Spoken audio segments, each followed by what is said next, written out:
బావాజీపేట ప్రజలకు నా ప్రత్యేక నమస్కారాలు. నిన్న ఎన్డీఏ కూటమి అయిన పార్థసారథి గారు నిన్న సాయంత్రం మీటింగ్ వేయడం జరిగింది. ప్రచార కార్యక్రమంలో వాళ్ళ సభ్యులైతేనేమి వాళ్ళు ఏవైతే గడప గడపలో వాళ్ళకి తిరుగు లేకున్నా కానీ కొన్ని విషయాలు అభివృద్ధి విషయాలు మీరు చెప్పినారు. మరి గతంలో అభివృద్ధి విషయాలు ఏమైనా ఉన్నవి అంటే వాళ్ళు గతంలో నా బ్రాంచ్ షాపులు వేసి పెట్టడం జరిగింది. అట్లాంటి బ్రాంచ్ షాపులు కూడా అభివృద్ధి అనుకుంటే ఆ ప్రజలకంతా తెలిసే ఉండదు, వాటి ప్రజలకు. అలాగే బావి విషయం కూడా చెప్పడం, చౌదరి బావి విషయం కానీ ఏదన్నా దొడ్ల విషయం కానీ ఈరోజు చౌదరి బావి విషయం ఏమైనా చెప్తున్నాడంటే ఆయన పూర్తి తీసేది కాదనగా దాని మీద అక్రమ కట్టడాలు కూడా కట్టడం జరిగింది.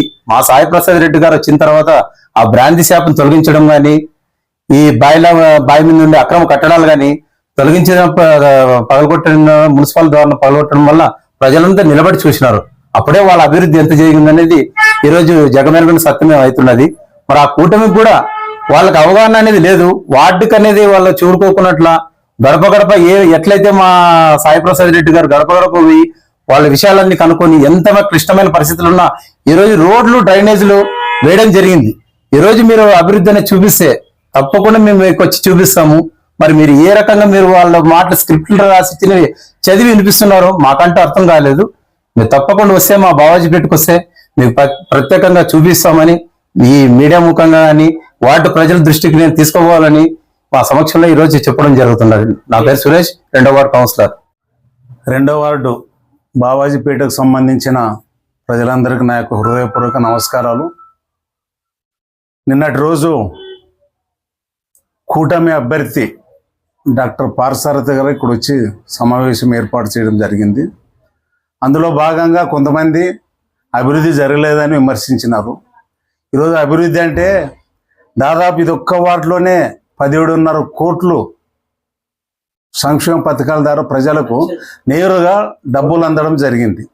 ఒక్క పెన్షన్ హోల్డర్సే 475 మంది ఉన్నారు ఈ వార్డులో.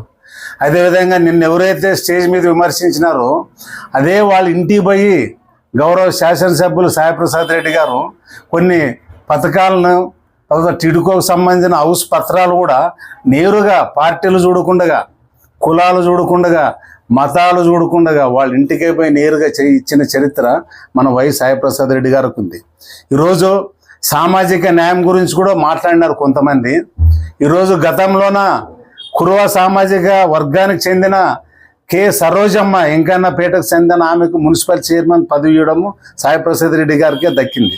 అదేవిధంగా ఈ సంవత్సరము నెక్స్ట్ టర్మ్లో అంటే ఈ టర్మ్లోన ఒక వాల్మీకి సామాజిక వర్గానికి చెందిన శాంతమ్మ గారికి కూడా ఆయన మున్సిపల్ చైర్మన్ పదవి. అందరూ కూడా వాల్మీకి సామాజిక వర్గానికి చెందిన వాళ్ళని దాన్ని మీరు గ్రహించాలని మీకు సవినయంగా విజ్ఞప్తి చేస్తున్నాను. భవిష్యత్తులో విమర్శించే ముందు కొంచెం ఆలోచన చేసుకోండి.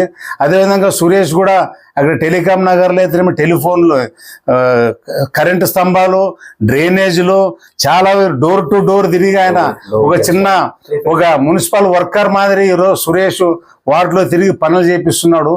కాబట్టి ఈ విషయాన్ని గ్రహించాలని మీకు అంత విజ్ఞప్తి చేస్తూ నా పేరు మాజీ municipal chairman Devadas, T Devdas.